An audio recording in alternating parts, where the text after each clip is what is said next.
vanaand, vriende. Welkom vanaand hier in God se gimnasium. Hier waar jy nie net lekker agteroor sit en luister nie, maar waar jy ook begin oefen vir die lewe. Want dit is mos wat ons op 'n Sondag gewoonlik hier in die kerk doen.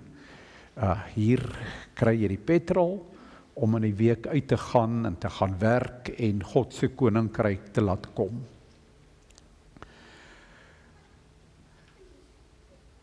Dit was 'n goeie dag. Ek en Antoinette het so vinnig goue draai in die wildtuin gaan maak en 'n paar wille honde gesien, 'n trop van die goede, wat ek mal is oor. Het is min wat mens dit reg kry. En dan natuurlik olifante en al die ander goed, en leeuwe ook so op 'n afstand. Maar die bome praat met my. Marula bome, 'n paar mopanies gesien, 'n wille vy of twee, selfs 'n raasblaar wat ek nie hier verwag het nie. En dan hierdie klomp, ek noem dit valbome, ek weet nie wat noem julle hulle nie. Valboom, valbos, verskillende streke het verskillende name daarvoor. En so in God se skepping net bietjie te ervaar van 'n groot Here, wat net fenomenaal die kameelperd op 'n sekere manier maak, en die muishondjie op 'n ander manier maak. En ernstiger is ons deel van 'n groot ekosisteem wat die Here fyn beplan het. Wow.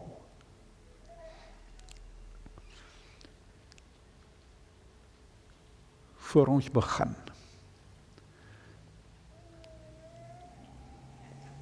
Kom. Lekker rek. Net so 'n bietjie losmaak. Vingers klap hom as jy kan. Ja, dit klink erg. En ja, net sommer so 'n bietjie, en kry daai spiere wat net so van styf is, kry hom net so 'n bietjie gemaklik en los. En dan asemhaal rustig, maag in en uit, nie bors op en af nie. Kom ons gee geleentheid net vir stil word voor die Here.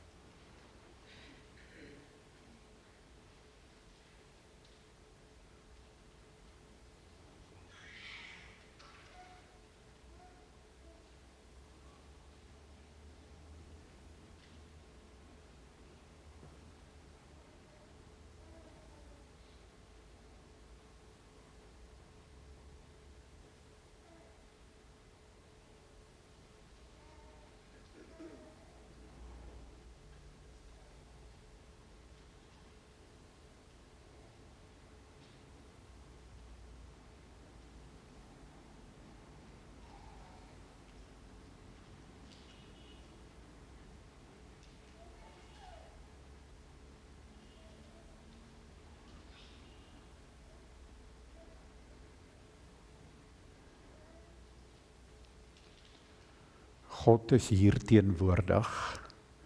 Laat ons biddend nader hier waar ons voor hom vergader. God is in sy tempel, hemelpoorte bewe, almal buig voor hom wat lewe. Here, dit is vanaand ons geloofsbelydenis. U is hier, nie net in die kerk nie, maar ook in die natuur tussen die bome, maar ook waar ons elke dag soeg in ons werk, in ons huise, waar ons ook al is. Dankie dat u Immanuel is, God met ons. En daarom bid ons dat u ook vanaand hier by ons sal wees, en dat u vir ons sal seën, in Jesus naam. Amen. Sit 'n bietjie die eerste teks op, net daar in Romeine 12, vers 1 en 2. Die teks wat ons gebruik, moenie tuis raak in hierdie wêreld met al sy boosheid nie. Nee, laat God julle van binne af nuut maak. Laat hy julle manier van dink verander, sodat julle kan weet wat hy van julle verwag. Dan sal julle ook weet wat sy wil is en hoe julle julle lewe elke dag aan hom moet oorgee. Nou so 'n stukkie hersiening terwyl die teks opbly. Sondagoggend, waaroor het ons gepraat? As jy die teks kyk, moenie tuis raak in hierdie wêreld met al sy boosheid nie. Ons het ook gesê, en jy onthou van Lord Rothschild, hy was so die oorgang tussen sondagoggend, sondag-aand, ek gaan nou oor hom sê. Sondagoggend gesê, jy gaan die lewe partykeer makliker deurgaan. As jy besef, daar is nie net een geboorteproses nie, maar dat jy deur verskillende geboorteprosesse gaan, waar jy elke keer in 'n groter baarmoeder inkom, en dan begin jy groei, en dan op 'n stadium, daar's 'n tyd om daar uit te gaan. En as jy weer in 'n volgende in. En uiteindelik nie tuis word in hierdie wêreld nie, want daar is ook 'n wêreld na hierdie wêreld, waarheen ons op pad is. En die Gees van God druk ons partykeer om ook daardeur te gaan, om deel van daardie groter wêreld saam met God te wees. Goed, Sondag-aand, nee, laat God julle van binne af nuut maak. Waaroor het ons gisterand gepraat? Wie kan onthou? Die? Worries.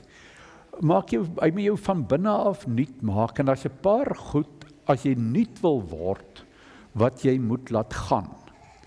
Een van die goed, en nou is dit weer nie tuis word in hierdie wêreld nie, maar die tweede ene is, hou op worry. Want ons kan so verskriklik worry oor goed. En uiteindelik vir mekaar gesê, hou op om die lam jakkalsie te wees. Maar word jy die tier wat ander mense ook help. Gee aan God oor. As jy iets aan 'n ding kan doen waaroor jy bekommerd is, doen dit met al jou mag. Maar as jy niks kan doen nie, Here, hier is hy. Hou dit net so bietjie vas. Ek moet nou rus. Want deur te worry, het jy nog geen probleem ooit opgelos nie. Dit maak jou net moeg. Vanaand, nee, nog nie, nog een terug. Nee, net, ek is nog by Romeine 12 vers 2, daar is hy. Vanaand laat hy julle manier van dink verander. Nee, ja, laat hy julle manier van dink verander. Goed. Ek kan onthou, graad 1, in laerskool baanbreker, juffrou Buys se klas. Sy was 'n fenomenale juffrou. En sy moes ons leer skryf. Hoe is dit nou? Sag op, hard af. Sag op, hard af. En dan moet ons hierdie goed oefen en oefen en oefen. En ek het gesukkel om te skryf. En dan begin ek te krap. En dan loop juffrou in die rye hier op en af. En ek het geweet, sy kom by my uit. En sy gaan sê, wat vang jy aan? So dit was heerlik. As jy vinnig kon sag op hard af tot by die einde, dan kan jy omblaai. Want dan gaan sy dit nie sien nie. Maar sy het teruggeblaai. En partykeer was dit nie eers nodig om terug te blaai nie, want dan slaan die goed van onder af deur. En dan sien jy dit. Partykeer het ek en jy behoefte daaraan om 'n nuwe bladsy om te blaai.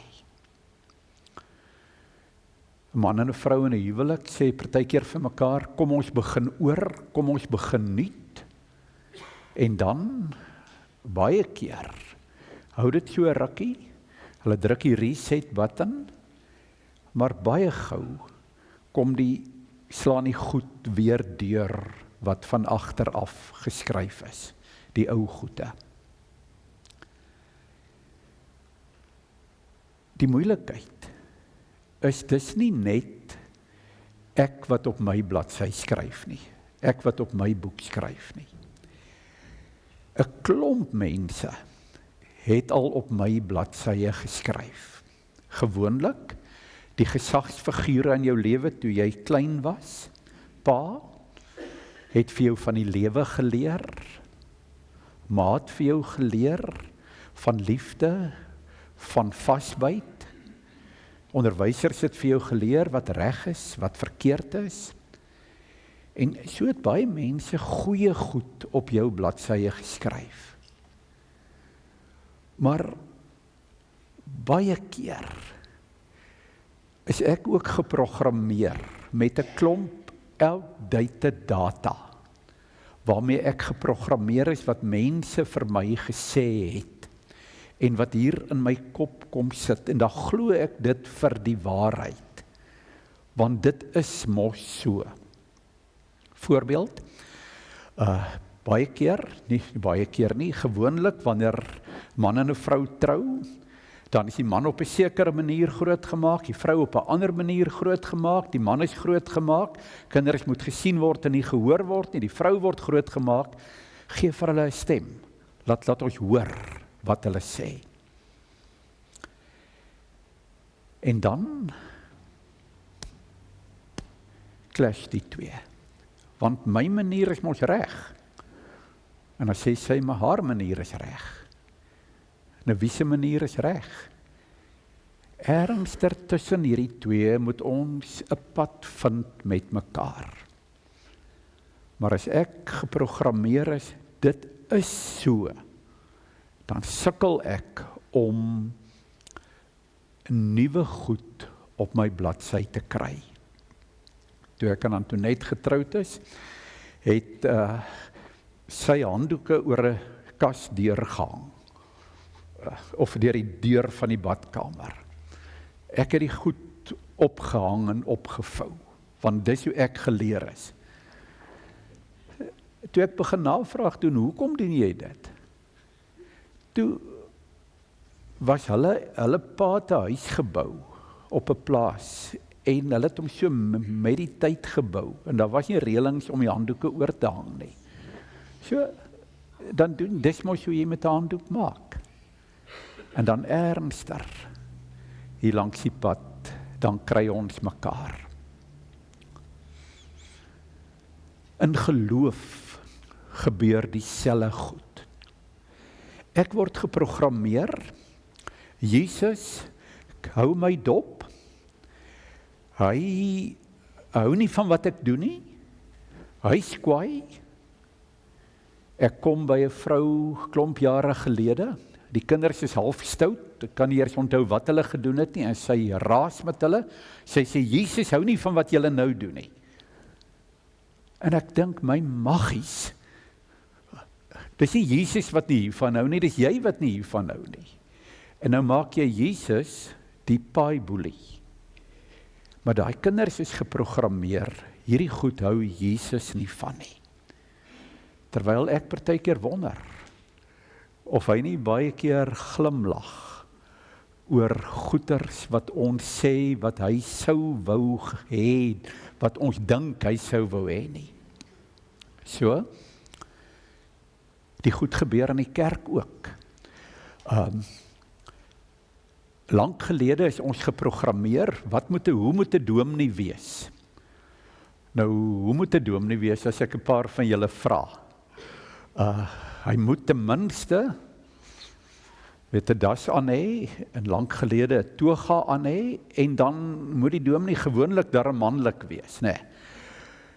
En dan arme julle, kom hier 'n vrou, en sy kom doen 'n ding op 'n ander manier, en nou bots die goed, want ek is so geprogrammeer, jy so geprogrammeer. Kom ek sê vir julle, van die grootste spanninge wat dominees en gemeentes baie keer het, is verwagtinge wat outdated is. En nou, ek julle my nou nie eers daarop laat praat nie, want my een vriend het nou die dag gaan kuier vir mense, hy het gaan huisbesoek doen, toe by die hond om, dit is so 3 weke gelede. Nou, ek is 1 keer amper gebyt en 1 keer regtig gebyt. Is jy ook al gebyt? Ek hoop jy het gesoe. Nee, is te goeie vriende. Ja, maar so, jy het verwagtinge, so moet die dominee wees, en dan is die dominee anders. En dan begin 'n mens saam praat en stoei, wat verwag die Here van ons? Goed, so,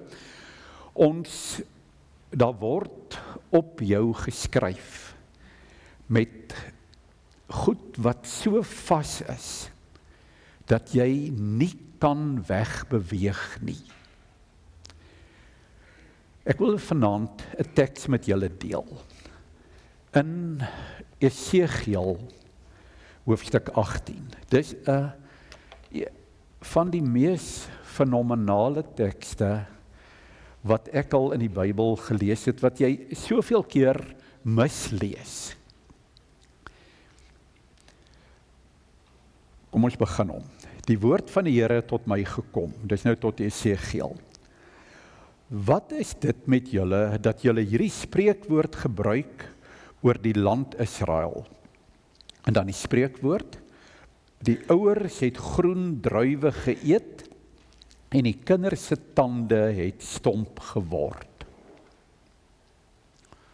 Spreekwoord, wat se spreekwoorde het ons vandag? Uit ander betekenis.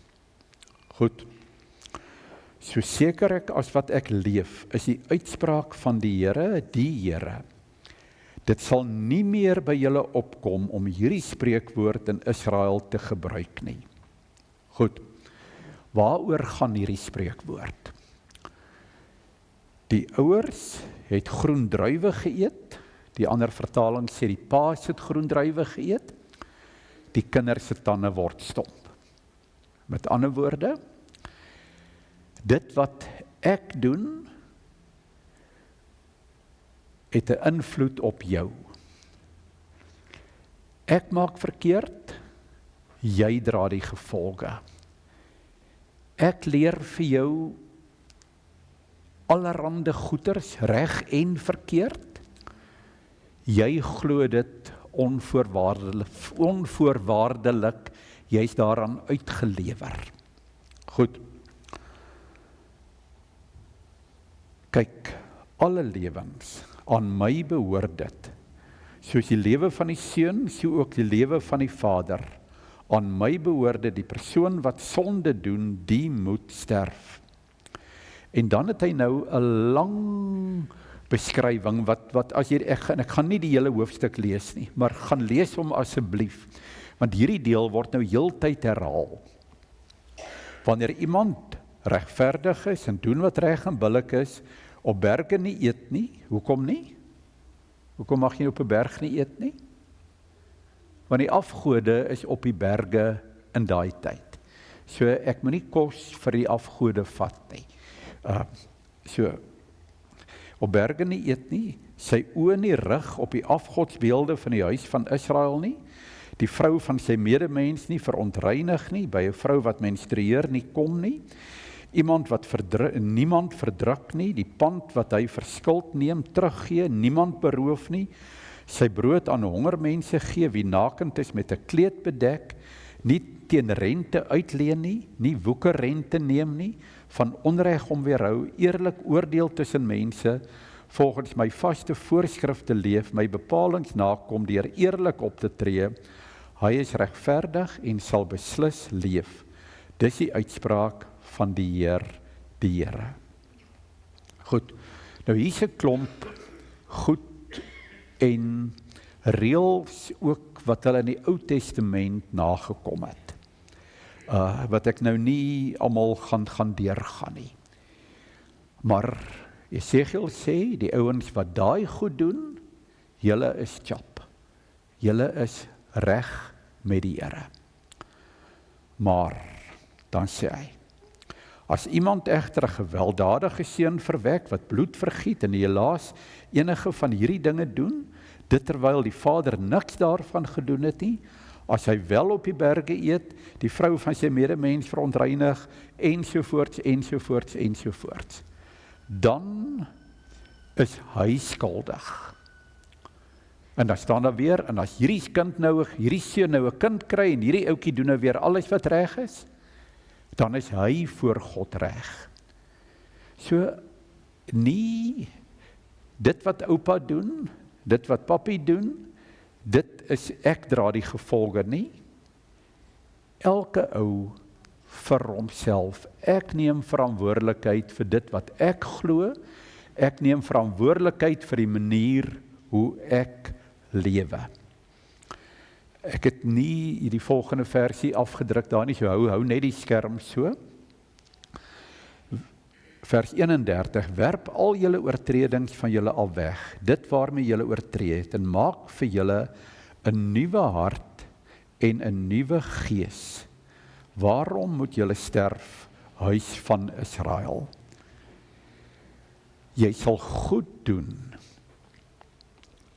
as jy nie elke ding wat mense op jou bladsye geskryf het, glo nie. Jy sal goed doen as jy self verantwoordelikheid vat vir jou eie lewe. Die moeilikheid is, hierdie goed is so in ons ingegrafeer, dat ek sukkel om nuut te lewe. Ek is oorgelewer. Ek is gemaak en gelaat staan. Is dit waar? Nee, in hemelsnaam nee. Iemand het gesê, in Engels sê hulle, you can't teach an old dog new tricks. En toe sê hy, but that's an insult even to an old dog. Jy kan 'n ou hond nuwe tricks leer. So wat moet ek doen? Hoe leef ek nuut? Sit vir ons die volgende teks op asseblief. Kolossense 3 vers 14. En hier word dan nou gepraat van die rekening wat ons het, omdat ons skuldig is oor goed. God het egter hierdie rekening met al ons skuld uit ons hande kom vat. Nou staan die skuld nie meer teenoor ons naam nie. Ons rekening hang nou aan die kruis. Jesus wat ook aan die kruis gesterf het daardie skuld vir ons betaal. Hy het daardie skuld, staan in ander vertalings, weggevee. Met God se groot uitveer het hy gekom. En hierdie goed wat maak dat ek 'n ongemaklike, moeilike mens is. 'n Mens is wat dink, kom ek sê, dis die ander een wat ek nou nie eers gesê het nie. Baie keer kom mense en hulle sê, die man is die hoof van die huis. Het jy dit al gehoor?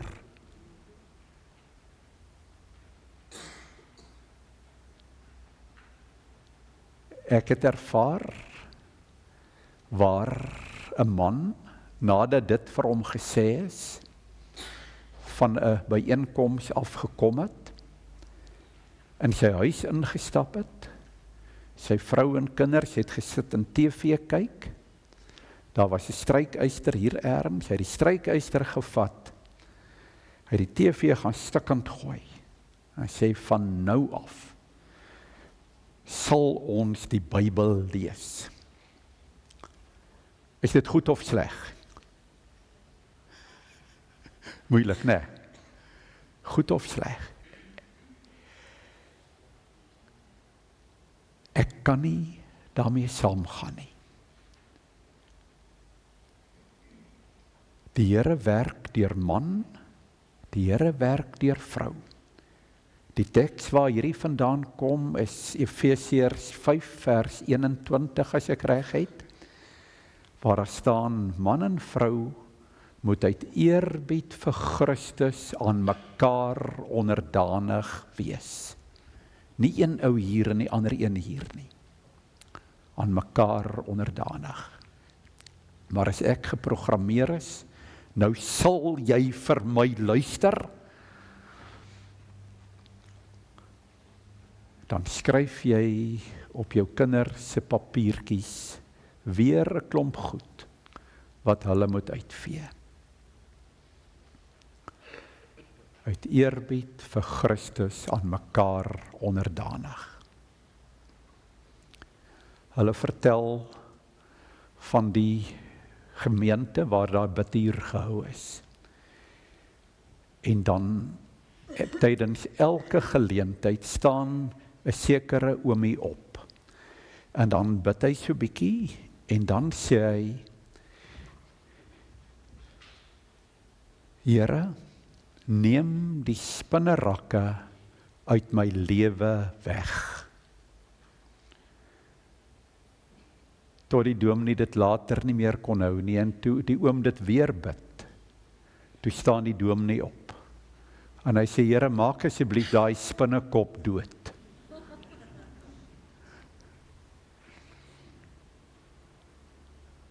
Ek het nodig dat die spinnekop moet doodgaan.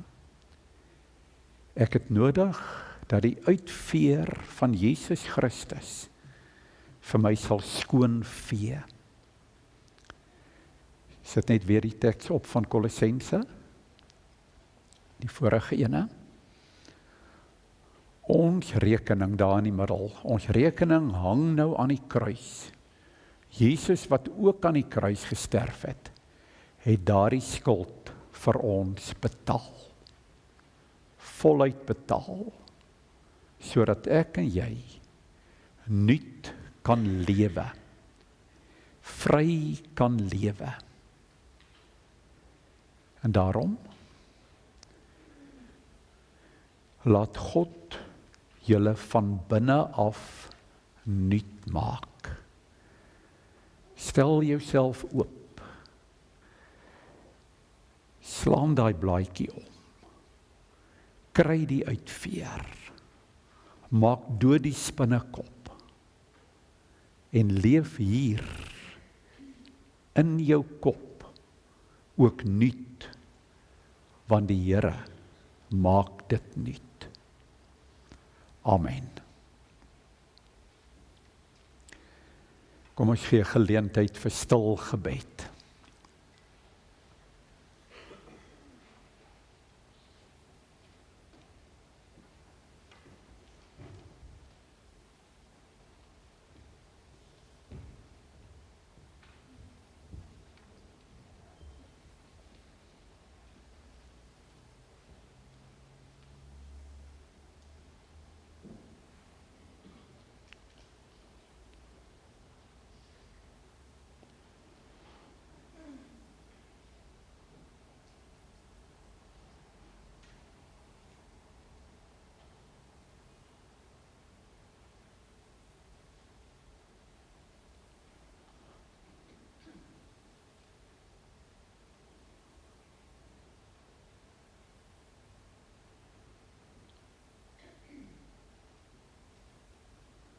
Here, dankie dat U ons nuut maak. Dankie dat U ons sonde skuld betaal het. Dankie dat U dit aan die kruis vasgespijker het. Here, maak die spinnekoppe in ons lewens dood. In Jesus naam. Amen.